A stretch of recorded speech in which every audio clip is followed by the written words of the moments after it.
Vous regardez le Fou de la photo avec Éric Santerre. Aujourd'hui, le contrôle de l'exposition. Si vous avez cherché comment maîtriser votre exposition, comme moi quand j'ai commencé la photo, probablement que vous êtes tombé sur l'explication d'un verre d'eau qui se fait remplir par un robinet plus ou moins fort, plus ou moins longtemps. Bref, c'est une super analogie pour expliquer ce qui se passe vraiment dans l'appareil. Mais quand on est sur le terrain en train de chercher quels paramètres utiliser, je me rappelle que moi, quand j'ai commencé, ça fonctionnait pas avec moi, puis j'étais tout mélangé, je savais plus quels paramètres utiliser. Moi, ce que je vous propose aujourd'hui, c'est probablement ce que j'aurais aimé entendre à ce moment-là. Donc, j'espère que pour vous, ça va aussi vous être utile. Bon, premièrement, qu'est-ce que l'exposition? C'est sûr que je pourrais m'enfarger dans plein de détails techniques puis rendre ça super compliqué, mais c'est vraiment pas mon but, je vais vous donner le plus simple. Donc, l'exposition, c'est la quantité de lumière qui rentre dans votre appareil pour faire la photo. C'est aussi simple que ça. Pour contrôler la quantité de lumière qui rentre dans votre appareil, on a 3 paramètres pour ça. Moi, ces 3 paramètres-là, je les vois un peu comme 3 petits gradateurs qui vont contrôler l'intensité d'une lumière pour en ajouter ou pour en diminuer. Ces 3 paramètres-là sont l'ISO, la vitesse et l'ouverture. Voyons donc maintenant chacun des paramètres séparément avec quelques petits exemples. Commençons donc par l'ISO, qui est selon moi le paramètre le plus simple à comprendre. Plus le chiffre de l'ISO est petit, moins on a de lumière. Plus le chiffre de l'ISO est grand, plus on a de lumière. Aussi simple que ça. Par contre, plus on augmente le chiffre de l'ISO, plus qu'on va avoir un bruit numérique. Si on regarde l'exemple ici, la première photo est prise à ISO 100. Et puis, on voit qu'il manque de lumière, elle est clairement sous-exposée comme photo. Si on regarde la deuxième, elle semble beaucoup mieux déjà, elle est à ISO 1600. C'est le seul paramètre qui a changé comparativement à la première. Et si on regarde la dernière, que j'ai mis à ISO 6400. Là, on voit qu'il y a beaucoup plus de lumière, mais même à la limite, il y en a peut-être un peu trop, légèrement surexposé. Et ce qu'on peut apercevoir, surtout dans les zones qui sont noires, on voit un bruit numérique. Je vais vous l'agrandir pour bien vous le montrer. C'est ça qui dégrade la qualité de la photo. La vitesse maintenant. D'après moi, ce paramètre-là est presque aussi simple que celui de l'ISO. Plus la vitesse est rapide, moins il y a de lumière qui va rentrer dans notre appareil. Plus elle est lente, plus il y a de lumière qui va pouvoir rentrer dans notre appareil. Donc, de cette façon-là, on peut ajuster la lumière. Avec mon exemple, on peut bien le voir que la première photo a été prise très rapidement, mais elle est beaucoup plus sombre. Tandis que la deuxième, une exposition relativement normale, mais par contre, le sujet, donc la voiture, bougeait tellement rapidement qu'on voit quand même un flou de bouger.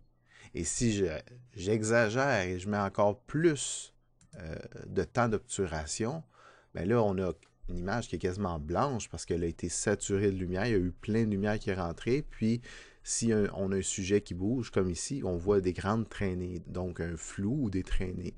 Donc, c'est ce que la vitesse va faire. Est-ce que c'est bien, est-ce que c'est mal? Tout dépendant du style de photo que vous désirez effectuer, ça sera à vous de choisir. Maintenant, passons au dernier paramètre, c'est-à-dire l'ouverture. L'ouverture du diaphragme. Qu'est-ce que c'est? C'est le petit trou dans votre appareil qui va laisser rentrer la lumière. Ce trou-là, il peut être petit, qui ne fait pas rentrer beaucoup de lumière, ou il peut être beaucoup plus grand, qui va laisser rentrer beaucoup plus de lumière. Donc, de cette façon-là, on peut jouer avec notre exposition pour avoir plus ou moins de lumière. Par contre, quand on joue avec cette ouverture-là, ça a un impact direct sur notre photo. Plus l'ouverture est grande, moins la profondeur de champ va être profonde, et plus le diaphragme est fermé petit, plus notre profondeur de champ va être grande. Donc, on va avoir plus de choses nettes. On peut regarder mes exemples. La première photo, elle a été prise avec une petite ouverture. Donc là, on peut voir que le sujet est presque net au complet, mais par contre, étant donné que l'ouverture est petite, il nous manque de lumière. La photo est sous-exposée. Ensuite, si j'y vais avec la photo qui est relativement bien exposée, avec une ouverture assez moyenne, on voit immédiatement que dès la moitié du camion, mais même avant ça, on commence à avoir un flou. Donc, la profondeur de champ est beaucoup plus courte. Et là, si j'ouvre encore plus, le diaphragme, là, on a beaucoup plus de lumière. La photo est beaucoup plus claire, mais par contre, on a une très courte profondeur de champ. Si on regarde là, on a à peu près juste ici le pare-choc et le début du premier pneu qui est au focus. Le reste est flou. Donc, qu'est-ce qui est préférable? Ben, ça dépend de l'effet que vous désirez provoquer avec votre photo. Donc, c'est à vous de choisir ce que vous désirez avoir pour votre photo. Maintenant, quand est-ce utiliser chacun de ces paramètres-là? Bien, ça dépend vraiment de la photo que vous désirez faire. Il y a certaines photos où vous allez avoir besoin d'une grande ouverture ou d'une petite ouverture selon la profondeur de champ que vous voulez obtenir, ou vous allez avoir besoin de beaucoup de vitesse pour des photos de sport, ou une vitesse très lente pour photographier le flux d'une rivière qui se promène, ou vous faites de la photo d'un produit, vous décidez d'avoir un ISO très bas pour... Bref, c'est toujours une combinaison entre les trois, toujours faire des compromis pour obtenir la meilleure photo selon ce que vous désirez donner comme résultat. Et le meilleur conseil que je peux vous donner pour comprendre ces trois paramètres-là, ben, c'est d'aller faire des photos puis aller de les essayer. Il n'y a rien comme l'expérience pour bien comprendre chacun des paramètres et leurs impacts. Donc, en résumé, comment moi je vois l'exposition?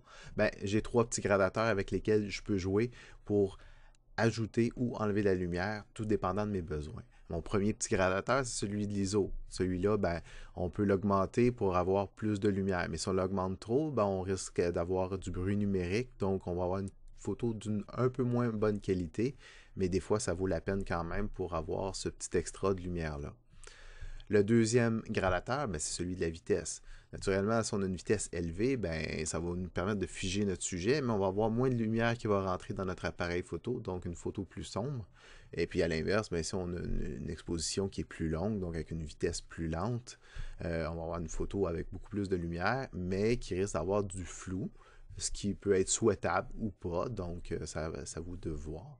Et puis le dernier, ben, c'est l'ouverture. L'ouverture, avec une petite ouverture, ben, on n'a pas beaucoup de lumière qui rentre, mais par contre, on a une grande profondeur de champ, donc tout notre sujet va être au focus, si c'est ce qu'on désire avoir. Et à l'inverse, on peut avoir une grande ouverture, ou est-ce qu'on va avoir une profondeur de champ beaucoup plus petite, ce qui peut être souhaitable dans certaines occasions, mais l'autre avantage aussi, c'est qu'on va avoir beaucoup plus de lumière qui va rentrer, donc qui va faciliter notre exposition. En terminant, ben, l'exposition, c'est un sujet qui est très vaste, beaucoup plus vaste que les petits conseils que je viens de vous donner là, mais je crois que tout de même, si vous maîtrisez ces petits conseils, ben, c'est une bonne base pour partir sur des sujets plus avancés. Puis ben, j'espère qu'on va être ensemble pour ces sujets-là. D'ici là, ben, à la prochaine!